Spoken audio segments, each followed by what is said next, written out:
عليكم ورحمة الله وبركاته. الحمد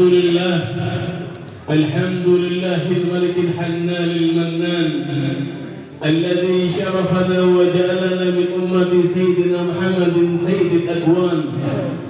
اللهم صل على سيدنا محمد سيد ولد أدنان صلاة تفرج بها كل أحزان وتصحي بالأبدان وتغفر للحبيب آمن بن محسن الهندوان وتقضي بحاجة سيد حيدر وجاب الإخوان وعلى أصحاب الإرفان وعلى الديان. سبحانك لا علم لنا إلا ما علمتنا إنك أنت العليم الحكيم وتب علينا إنك أنت التواب الرحيم. لا حول ولا قوة إلا بالله العلي العظيم. Hadirin hadirat pencinta baginda Rasul yang berbahagia, bersyukur kita kepada Allah Subhanahu wa taala. Alhamdulillahirabbil alamin atas segala nikmat yang Allah berikan kepada kita. Nikmat terbesar yang Allah berikan kepada kita, nikmat tatkala kita dapat berkumpul bersama. Seperti malam ini kita menghadiri acara Maulid Nabi sallallahu alaihi wasallam. Besar harapan kita kepada Allah Subhanahu wa taala. Semoga Allah Subhanahu wa taala senantiasa meridai dan mengampuni semua dosa kita. Allahumma salli ala sayyidina Muhammad wa ala alihi wa sahbihi ajmain. Salawat kepada baginda Rasul adalah sebuah kewajiban yang mana salawat ini akan kita bawa tatkala nanti kita kembali kepada Allah Subhanahu wa taala, maka Allah Subhanahu wa taala mengaku kita sebagai umat baginda Rasul sallallahu alaihi wasallam. Hadirin hadirat ikhwan akhwat yang dirahmati oleh Allah, yang sama-sama kita muliakan, yang sama-sama kita ta'zimi, kita cintai, kita hormati, kita banggakan. Akhirul kiram, mudir mahad nadir al-eksekutif Al-Habib Ali Hilmi Farmadi bin Al-Habib Amin bin Muhsin bin Ali bin Salim bin Hasan Al-Hindwan. Semoga Allah Subhanahu wa taala panjangkan umur beliau. Semoga Allah Subhanahu wa taala sehatkan lahir dan batin untuk beliau. Semoga Allah Subhanahu wa taala kabulkan semua hajat-hajat beliau. Semoga Allah Subhanahu wa taala menjadikan beliau panutan kita untuk berjalan kepada Allah Subhanahu wa taala dan mencintai baginda Rasul sallallahu alaihi wasallam. Begitu juga para habaib, wabil khusus Al-Habib Husain bin Muzul Al-Baiti. Begitu juga ayahanda kita Al-Ustaz Jalaluddin. Semoga Allah Subhanahu wa taala sehatkan beliau semuanya. Allah jaga beliau untuk kita. Allah sehatkan lahir dan batin, dan Allah kabulkan semua hajat-hajat beliau. Hadirin hadirat ikhwan akhwat yang dirahmati oleh Allah Subhanahu wa taala. Sebelumnya saya ingin bilang, saya ini hanya pembukaan yang akan memberikan pelajaran kepada kita tentang baginda Rasul sallallahu alaihi wasallam adalah abang saya yang mulia, abang yang saya cintai, abang yang saya banggakan, Al-Habib Ali Hilmi Farmadi. Saya hanya pembukaan. Saya minta sama beliau untuk hadir. Alhamdulillah beliau ini, saya sedikit cerita tentang beliau. Beliau ini 2 minggu yang lalu perjalanan. Jadi baru 2 hari kemarin baru sampai di Pontianak. Sampai ke Pontianak, alhamdulillah pondok pesantren kita Makarim Akhlak Eksekutif yang didirikan oleh Al-Imam Rabbani Al-Habib Amin bin Muhsin Al-Hindwan kedatangan seorang tamu, Al-Habib Zain bin Hasan Bahrun dari Pondok Dalwan, datang untuk berziarah ke pondok kita, utamanya untuk berziarah kepada guru besar kita Al-Habib Amin bin Muhsin Al-Hindwan. Beliau datang ke Singkawang ketemu sama Habib Hasan bin Hasan Bahrun, balik lagi ke Pontianak hadir acara di Al-Fatah. Awalnya beliau ini mau pulang. Saya bilang sama beliau, "Bang, minta waktunya sehari aja, jangan pulang." Karena apa? Haidar punya acara. Terus abang ceramah. Kata beliau, balak. Karena adik yang ngundang, karena adik yang minta, tidak punya amplop. Ikut ini bersama abang. Alhamdulillah, makanya saya minta kepada antum semuanya doakan Habib Helminya, panjang umurnya, sehat badannya, bisa bawa kita untuk cinta kepada baginda Rasul sallallahu alaihi wasallam.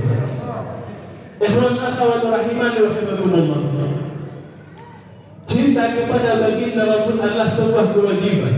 Cinta kepada baginda Rasul adalah sebuah kewajiban. Habib, bagaimana caranya kita bisa cinta kepada Rasulullah Habib? Bagaimana caranya kita bisa menambah rasa cinta kita kepada Rasulullah Habib? Maka paling tidak kita harus mengikuti akhlak baginda Rasul, kebiasaan dari baginda Rasul sallallahu alaihi wasallam. Seperti kita cinta kepada guru besar kita Alim Rabbani Al-Habib Amir bin Muflih Hindun. Kita cinta kepada beliau, maka kita akan mengikuti apa saja yang sering dilakukan oleh beliau. Apa di antaranya? Beliau suka beristighfar di dalam ramai atau kesepian, selalu bermunajat kepada Allah dan selalu menyenangkan orang lain.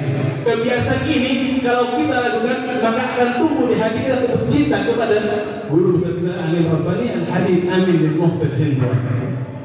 Lalu kepada baginda Rasul sallallahu alaihi wasallam adalah sebuah kewajiban kita untuk cinta. Maka ikutilah apa saja yang pernah diberikan oleh baginda Rasul, yang sering dikerjakan oleh baginda Rasul sallallahu alaihi wasallam. Habib, bagaimana caranya Habib untuk bisa cinta, untuk bisa mengikuti baginda Rasul? Maka salah satu di antaranya adalah sering mendengar cerita tentang baginda Rasul sallallahu alaihi wasallam. Di zaman dahulu, di negeri Syam tepatnya, ada seorang anak kecil berumur 7 sampai 8 tahun umurnya. Selama itu dia memiliki seorang ayah, yang mana ini ayah pernah berjumpa dengan baginda Rasul sallallahu alaihi wasallam. Lama hidup bersama baginda Rasul, maka sampai di negeri Syam, orang tuanya ini sang ayah manggil kepada anaknya, "Wahai anakku, maukah aku ceritakan kepadamu tentang seorang nabi yang bernama Muhammad sallallahu alaihi wasallam?" Apa kata anaknya? Anak baru berumur 8 tahun, 7 tahun. Maka anak mengatakan, "Wahai ayah, ceritakan kepadaku bagaimana akhlak dari Muhammad sallallahu alaihi wasallam." Maka sang ayah menceritakan dengan persis dan begitu indahnya akhlak dari baginda Rasul sallallahu alaihi wasallam. "Wahai anakku, ketahuilah, ketika baginda Rasul sallallahu alaihi wasallam bila dipanggil, maka bukan hanya kepalanya, bukan hanya wajahnya, sama badan-badannya menghadap kepada orang yang memanggilnya." Ini akhlak baginda Rasul yang kita ketemu di jalan, tidak boleh kita ya. Bahkan kalau baginda Rasul SAW menunjuk sebuah barang atau sebuah benda, maka baginda Rasul menggunakan akhlak. Bagaimana akhlak baginda Rasul? Menggunakan semua tangannya menunjuk. Akhlak baginda Rasul sama orang Madura diubah dengan jempol. Menandakan apa? Akhlaknya kali itu. Sama orang kita diubah. Mana tapernak? Pakai mulut, yang kaminya pakai kepala, benar tuh. Ini kita akhlak baginda Rasul tidak mengajak hal demikian. Rasul sallallahu alaihi wasallam mengajarkan kepada kita akhlak yang baik. Maka diceritakan oleh sang ayah kepada si Abi bagaimana akhlak baginda Rasul sallallahu alaihi wasallam satu demi persatu diceritakan tentang baginda Rasul sallallahu alaihi wasallam. Maka si anak ketika sudah di hatinya ditanamkan cinta kepada baginda Rasul sallallahu alaihi wasallam, maka si anak berucap dari lisannya, "Wahai ayah, kapan kita? Apakah orang ini masih ada?" Masih ada. Di mana dia, wahai ayah? Di kota Madinah. Berapa jaraknya?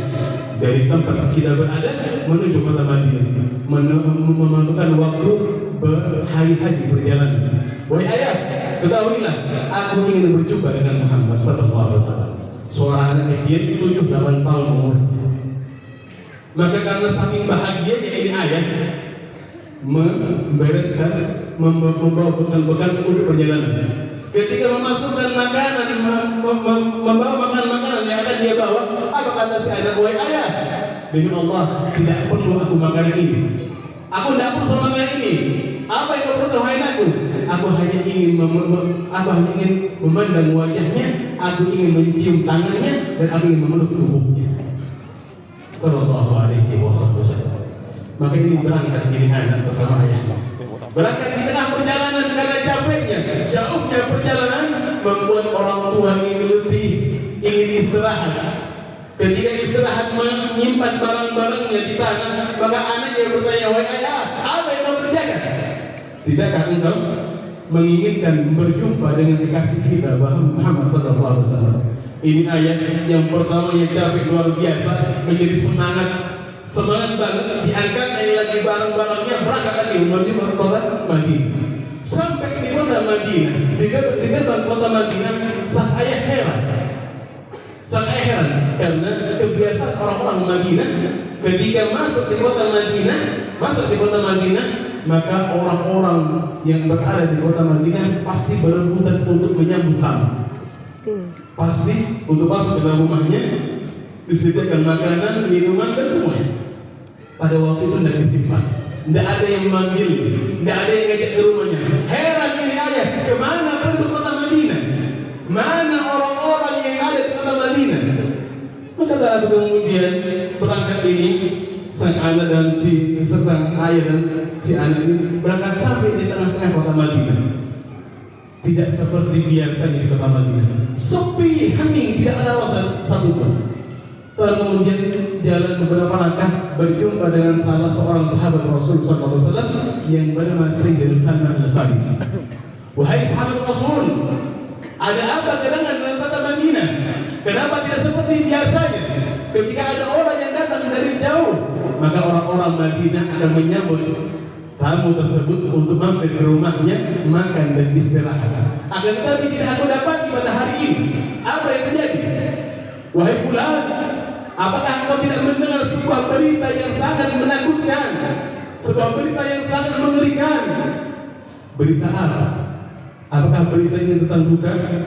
Lebih dari duka, bahkan ini bisa disebut dengan kabar kiamat. Ketika mendengar ini, maka sang ayah memberikan isyarat kepada si Salman untuk mengecilkan suaranya. Didekatkan kepada orang ini dan bertanya, wahai fulan, wahai Sayyidina Salman, apa yang terjadi? Demi Allah, beberapa hari yang lalu baginda Rasulullah SAW telah kembali kepada Allah Subhanahu wa Ta'ala. Maka orang tua ini nangis sejadi-jadinya. Dua kesedihan yang dirasakan oleh orang tua ini. Yang pertama, kembalinya baginda Rasulullah SAW kepada Allah Subhanahu wa Ta'ala. Dan yang kedua, sedihnya orang tua ketika sang anak tidak bisa berjumpa dengan sang idola. Maka orang tua ini bingung, bagaimana caranya aku ingin berbicara dengan anakku. Ketika ini jarak ini orang tua kepada sang anak dengan lutut yang lemah, dengan wajah yang tidak karuan, datang kepada si anak, wahai anakku, demi Allah, apa yang kau harapkan? Engkau ingin mencium tangannya, engkau ingin memeluk tubuhnya, tidak akan terjadi kepadamu. Kenapa wahai ayah? Sang anakku 8 tahun, 7 tahun saya. Kenapa wahai ayah? Karena orang yang kau maksud telah kembali kepada Allah Subhanahu wa Ta'ala. Ini anak nangis jadi-jadinya, guling di tanah. Ketika itu mengatakan, wahai ayah, antarkan aku ke pusara.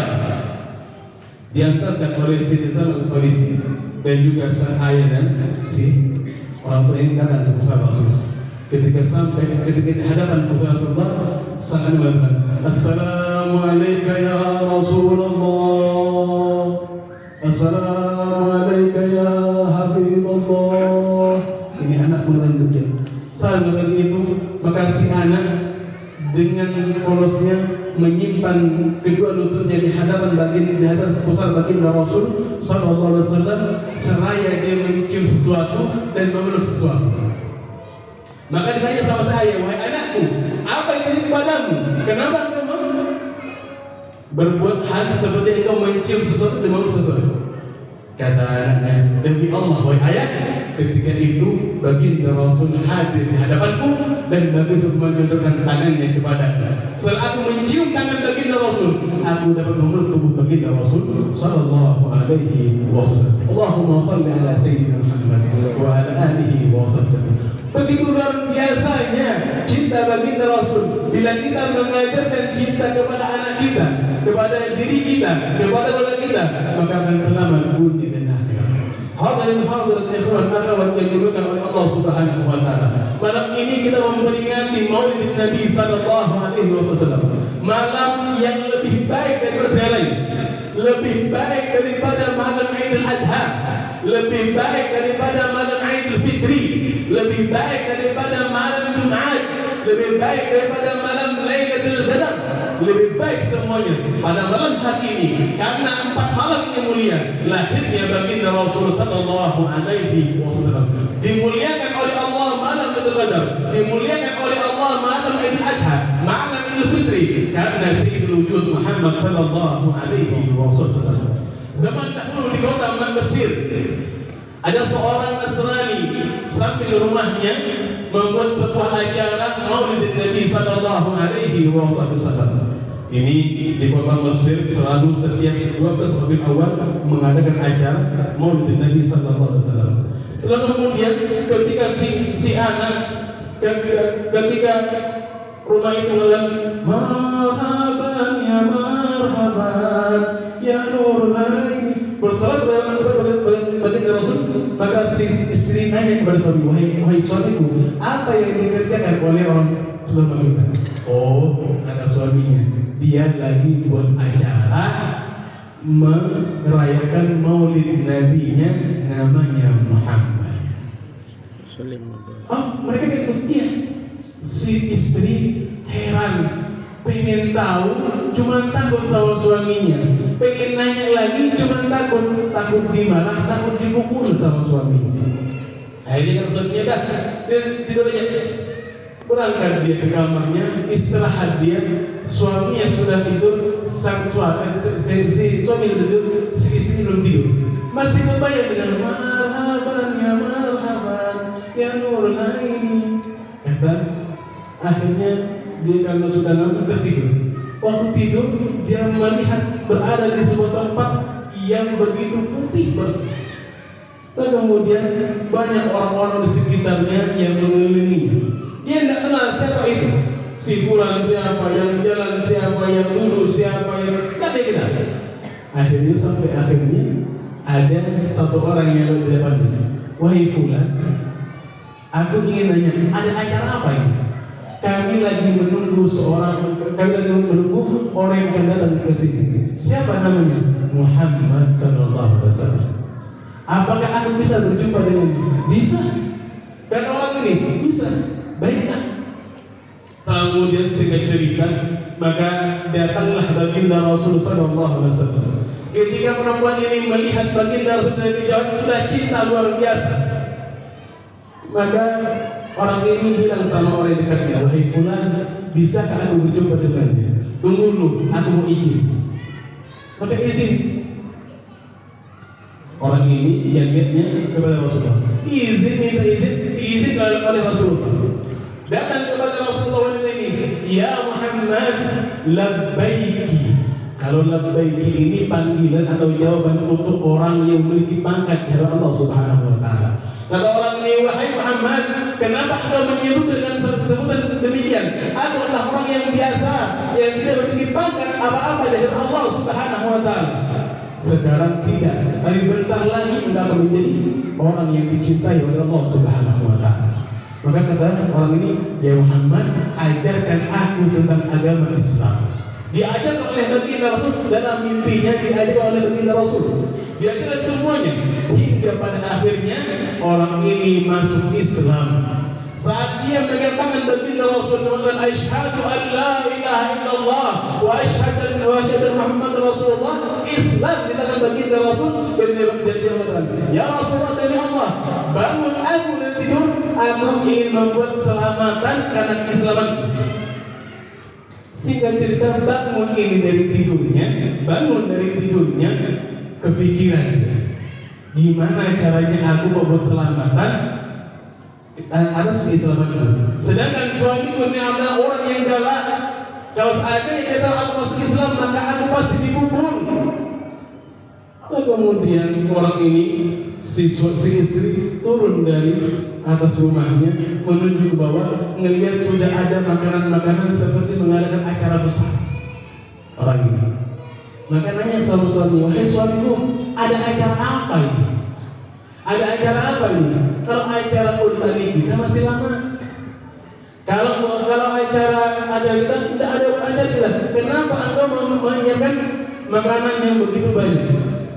Kata suaminya, aku membuat selamatan ini karena tadi malam engkau Islam di tangannya Rasul Sallallahu Alaihi Wasallam. Kata istrinya heran, kok bisa tahu? Kalau aku masuk Islam, kok bisa tahu? Demi Allah, ketika engkau masuk Islam, aku juga Islam di tangannya Rasul Sallallahu Alaihi Wasallam. Jadi suami istri Islam di tangannya baginda Rasul dalam keadaan ini. Begitu luar biasanya baginda Rasul Sallallahu Alaihi Wasallam. Wa ma arsalnaka illa rahmatan lil alamin. Allah Subhanahu wa taala mengutus kepada baginda Rasul untuk memberikan rahmat kepada seluruh alam. Hadirin hadirin ikhwan akhwat kita baginda Rasul bahagia. Kita akan mendengarkan tentang baginda Rasul, perjalanan baginda Rasul, kisah baginda Rasul dari akhir kiram Al-Habib Ali Hamid Farmati ila Al-Habib Amin bin Mustahin. Mungkin ini saja yang disampaikan, kurang dan lebihnya saya mohon maaf. Semoga apa yang saya sampaikan bisa berguna bagi diri saya pribadi dan untuk ikhwan sebelumnya. Mohon kepada akhir kiram waktu dan tempat dipersilakan.